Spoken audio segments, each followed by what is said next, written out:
Betul sekali sebenarnya. Jadi gini, tadi kan Mbak Jenny udah bilang ada perubahan lebih dari 21% tata ruangnya. Nah kalau kita mau istilahnya mau melakukan audit tata ruang ya, bisa dipastikan hampir sebagian besar bangunan yang berdiri di kawasan Puncak Bogor tadi tentu melanggar tata ruang ya, karena konservasi kawasan bagaimana mungkin bisa beralih fungsi untuk kegiatan apapun namanya ya. Seluruh di Puncak Bogor. Betul, karena secara teknis dalam RT RW-nya itu jelas bahwa itu kawasan resapan air. Jadi tidak mungkin kalau tiba-tiba ada keluar izin untuk villa, untuk tempat wisata, untuk hotel misalnya. Di mana di situ terjadi tidak mungkin tiba-tiba juga kan.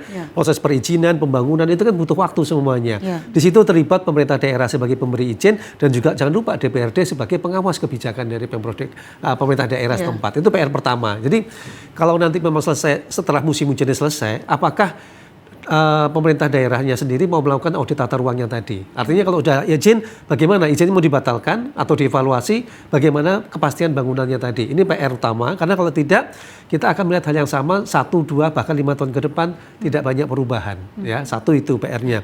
Kedua, yang tidak kalah penting adalah tadi sudah disinggung ini cuaca ekstrim, ya. Pada saat-saat tertentu memang curah hujannya sangat tinggi. BMKG bahkan sudah melaporkan tanggal 11-20 nanti sebagai puncak musim hujan. BNPB juga melaporkan daerah rawan banjir, rawan longsor, dan seterusnya. PR-nya adalah apakah dengan data tersebut pemerintah daerah siap mengantisipasi. Jabodetabek ya, otomatis jadi Jakarta tidak hanya, tapi Bogor, Depok, Tangerang, Bekasi, Jakarta juga. Siap nggak mengaluskan mitigasi bencana? Hanya dalam waktu tidak lebih dari 1 minggu ini kan? Dan jangan lupa rekayasa cuaca yang dilakukan oleh pemerintah pusat itu hanya mendistribusikan hujan loh ya. Tapi tidak menyelesaikan akar masalah penyebab banjir yang ada di daratan itu. Ini yang menurut saya membuat agak khawatir karena apa? Karena tadi perkiraannya pada saat puncak musim hujan 11-20 Maret tadi, selain daripada petik curah hujan yang tinggi berarti ada ancaman banjir kiriman, terutama pemukiman di bantaran kali.